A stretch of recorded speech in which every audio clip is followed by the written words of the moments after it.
रात के अंधेरे में मैकू अपनी कार को दौड़ाया जा रहा था। मैकू को खुद कार चलाना और दूर दूर की यात्रा करना बहुत पसंद था। मैकू की बगल वाली सीट पर उसका दोस्त रमेश बैठा था। वे दोनों मुंबई से मेहर भगवती के दर्शन के लिए जा रहे थे। मैकू के माता पिता ने लाख समझाया था कि बेटे इतनी लंबी दूरी तुम ट्रेन से सफ़र किया करो, पर मैकू नहीं माना और अपने दोस्त के साथ कार से ही हो लिया। रात के करीब 2 बजे होंगे। कार सड़क पर भागी जा रही थी। रह रहकर इक्के दुक्के ट्रक आदि भी गुजर रहे थे। अचानक कार में कुछ गड़बड़ी मालूम हुई और मैकू ने सड़क किनारे कार रोक दी। मैकू कार से नीचे उतरकर बोनट खोला और जांच पड़ताल करने लगा। उसका दोस्त रमेश कार में ही बैठा था। काफ़ी कुछ इधर उधर करने के बाद मैकू ने रमेश से कार को चालू करने के लिए कहा, पर यह क्या? रमेश तो बार बार चाबियां घुमा रहा था, पर अब कार स्टार्ट होने का नाम ही नहीं ले रही थी। इतनी रात को वे दोनों क्या करें, कुछ समझ ही नहीं आ रहा था। अचानक रमेश के दिमाग में एक ख्याल आया और वह सड़क पर खड़े होकर इक्की दुक्की आने जाने वाली गाड़ियों को हाथ से इशारा करके रोकने लगा, पर कोई गाड़ी रुकने को तैयार नहीं थी।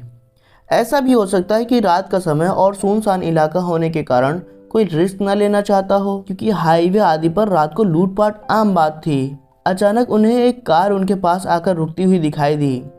बाबा आदम के समय की कार लग रही थी, या यूं कहें जैसे किसी राजा महाराजा की कार हो।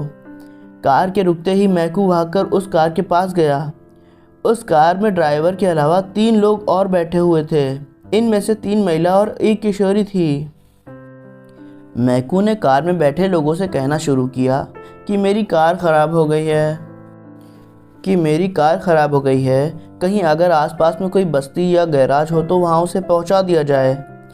उसकी बात को सुनते ही उस कार का ड्राइवर नीचे उतरा और अपनी कार की डिग्गी से एक पतला सा वायर निकाला। मैकू कुछ समझ पाता तब तक ड्राइवर अपनी कार से मैकू की कार को बांध दिया था। कार को बांधने के बाद उस ड्राइवर ने इशारे से मैकू को अपनी स्टीयरिंग सीट पर बैठने का इशारा किया।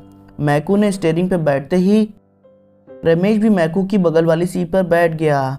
अब उनकी कार को खींचते हुए वह पुरानी कार एक कच्चे रास्ते से आगे बढ़ने लगी। मैकू और रमेश निश्चिंत लग रहे थे। उन्हें किसी भी प्रकार का डर नहीं था, क्योंकि इस पुरानी कार के यात्री समृद्ध घराने से लग रहे थे। लगभग 15-20 मिनट के बाद उनकी कार एक पुरानी हवेली के सामने खड़ी थी। मैकू और रमेश अपनी कार से उतर चुके थे। दूसरी कार से उनका ड्राइवर निकला और रौबदार आवाज़ में बोला, आप लोग अंदर चलें, अभी मैकेनिक बुलाकर आपके कार को ठीक करा दिया जाएगा और उसके बाद आप लोग अपने रास्ते पर निकल जाइएगा। मैकू और रमेश कुछ कहे बिना उस ड्राइवर के साथ उस पुरानी हवेली में प्रवेश कर गए। हवेली बहुत ही बड़ी थी और बहुत ही पुरानी लग रही थी। और एक बात मैकू और रमेश को चौंकाने वाली बात थी कि इतने समृद्ध लोगों के रहते हुए यह हवेली इतनी गंदी क्यों लग रही है। जगह जगह मकड़ी के जाले लटके हुए थे। अजीब प्रकार की बू आ रही थी। मैकू और रमेश कसकर एक दूसरे का हाथ पकड़े उस बूढ़े ड्राइवर के पीछे पीछे हवेली में अंदर ही अंदर बढ़े जा रहे थे। अचानक हाथ में चिराग लिए एक अधेड़ महिला सामने आई, जो थोड़ी सी डरावनी लग रही थी। उसने इशारे ही इशारे में उस ड्राइवर से कुछ कहा। वह ड्राइवर मैकू और रमेश को उस अधेड़ महिला के पीछे जाने का इशारा करते हुए खुद ही दूसरी तरफ चला गया। वह अधेड़ महिला उन दोनों को लेकर एक बड़े कमरे में दाखिल हुई। यह कमरा काफ़ी अच्छा लग रहा था, पर यह चौंकाने वाली बात लग रही थी कि इस पुरानी गंदी हवेली में इतना सुंदर और सुसज्जित कमरा कैसे हो सकता है। वह कमरा दूधिया प्रकाश से भरा था, पर यह प्रकाश कहाँ से आ रहा है कुछ पता नहीं चल पा रहा था। मैकू और रमेश उस कमरे में लगी आलीशान कुर्सियों पर बैठ गए। उनकी आव भगत शुरू हो गई, पर अब उन दोनों को बहुत सारी बातें अजीब लग रही थीं। अब उस बड़े कमरे में कम से कम 12-15 लोग जमा हो गए थे।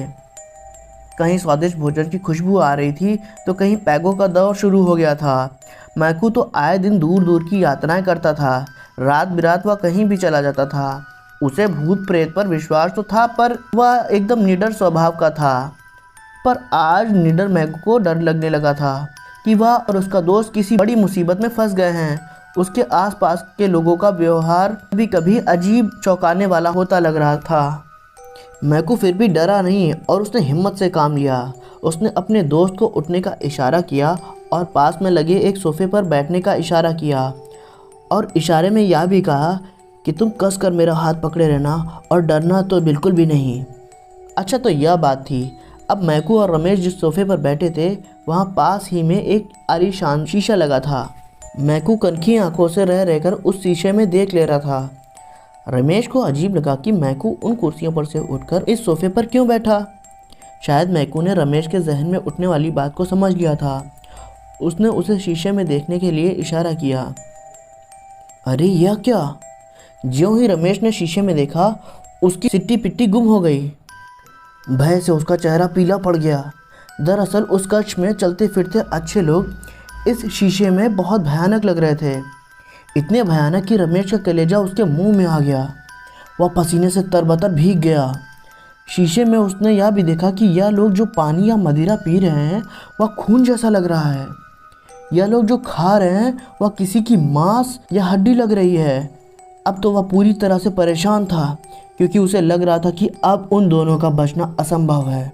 अभी वे आपस में कुछ बातें कर पाते कि तभी एक बूढ़ा बड़ी बड़ी मूंछों वाला उसके पास उपस्थित हुआ।